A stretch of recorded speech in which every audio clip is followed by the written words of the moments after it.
Democrats are facing an uphill battle to keep control of the United States Senate, with multiple sitting senators at risk of losing their seats in red and purple states. The big question, has Kamala Harris at the top of the tickets made things easier or harder?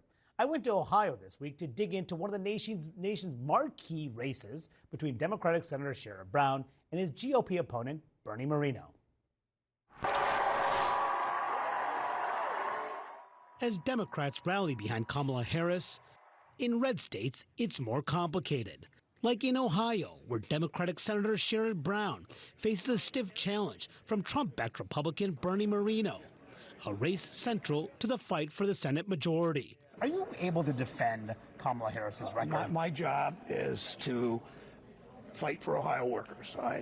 You can talk about the presidential race. That's your job. My job. But it'll have an impact on this race. Well, that's your opinion. I know that what will matter is people vote for me because I stand up for workers and will continue to fight for workers. Ohio has become a GOP stronghold, with Trump carrying the state in 2020 by 8 points and a heavy favorite this fall. Plus, Brown is trying to defy this daunting trend. In 68 of the 69 Senate races in 2016 and 2020, voters elected a senator from the same party as their preferred presidential candidate. You backed much of the Harris-Biden agenda, so how hard is that going to be to run that far ahead of the top of the ticket? As you know, and as I've said, I'm not a pundit, I'm not a commentator. I don't think of politics as left or right. I think of it as whose side you're on. Ohioans know I've been on their side. Will you campaign with Kamala Harris if she comes here? I have not. I have not. I've got my own schedule. She's got her own schedule. I will focus on my race. My strategy is perhaps different from hers, talking about the differences on abortion rights and on minimum wage between Bernie Moreno and me, and how I fight every day for the dignity of work. With Joe Manchin retiring in West Virginia, Democrats likely have to run the table to keep the Senate at 50-50, hoping to hang on to 2 of their 3 seats in red states and all 6 of their competitive seats. In Ohio, Democrats have poured in nearly $50 million on TV ads since March, including $25 million from Brown's campaign, compared to less than $1 million for Moreno's. Being a car dealer worked out well for Bernie Moreno. But what's it like to work for him? Brown's focus, Moreno's ownership of 55 car dealerships, and a court fight that forced the Republican to pay more than $400,000 to 2 former employees, plus 14 other settlements. We followed the law always. We did absolutely nothing wrong. Saying of Brown, the only tool he's got in his toolbox is to disparage me. I'm extraordinarily proud of the company I built. But I mean, if you were ordered to pay back money, $410,000, you must have done something wrong, no? Well, that's what that jury decided. I disagree with the verdict. We paid it.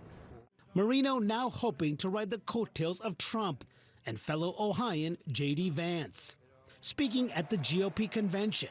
A vote for Trump and Moreno is a vote to put America first. As Brown has no plans to go to his. Will you go to the convention? I'm not going to the convention. I've often skipped conventions. I don't plan to. Moreno says there's a reason why Brown is keeping his distance. What impact does Kamala Harris have down ticket in this race? Oh, it helps me tremendously. So maybe Scranton Joe had a little bit of credibility here in Ohio. San Francisco Kamala absolutely does not. Yet Moreno has been so aligned with Trump that he even cut a 2022 ad accusing big tech of rigging the 2020 election.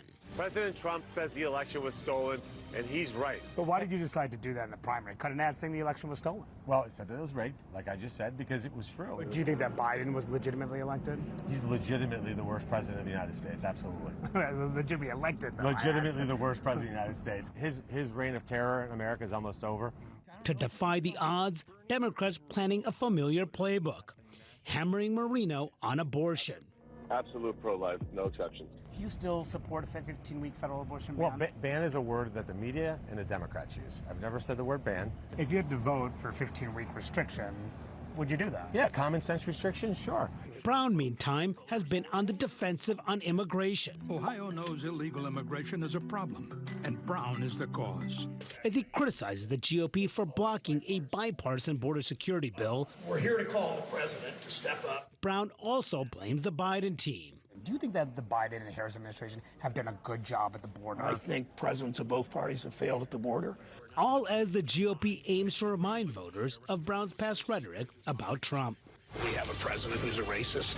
Do you stand by those past rhetoric? There's no room in American politics for divisive rhetoric, and I will continue to speak out against the kind of divisive rhetoric we've seen.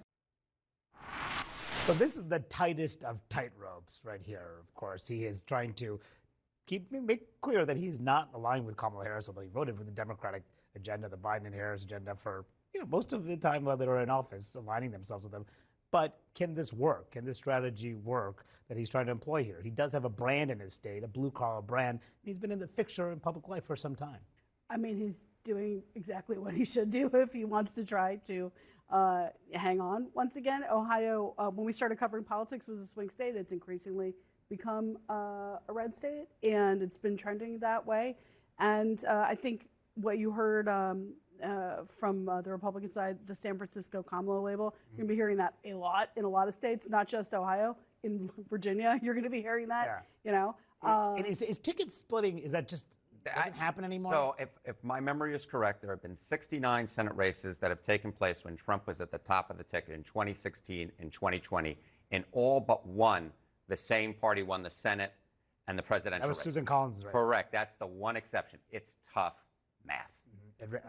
If anyone's going to do it, I do feel like Sherrod Brown is one of the senators that appears the best position to do it. I mean, when I covered the last time he was up, he does have his own brand in that state that can't be denied. I think that what's interesting is that one of the things I think that could be the most effective for him is his argument on abortion, because we saw when there was, the initiative there in Ohio, that there was a high turnout. That was last year. Yep. It was last year. It was an off year, but that's something that could potentially mobilize more voters. In meantime, Bernie Moreno very much aligning himself with Trump, speaking at the convention. He would not say if Biden was a legitimately elected president. Right, and that may appear in ads. I mean, I don't know where this is going to go, right? Sherrod Brown's been pretty effective at winning that state again and again. This may be really tough because this is a presidential year. If this was, 2022 and he was on the ballot, right, everybody was expecting Democrats to lose. They didn't. Why? Because there was a reaction by voters to Republican extremism, to political violence, but also to abortion. That was the first midterm after the Dobbs ruling. This is the first presidential after the Dobbs ruling. I think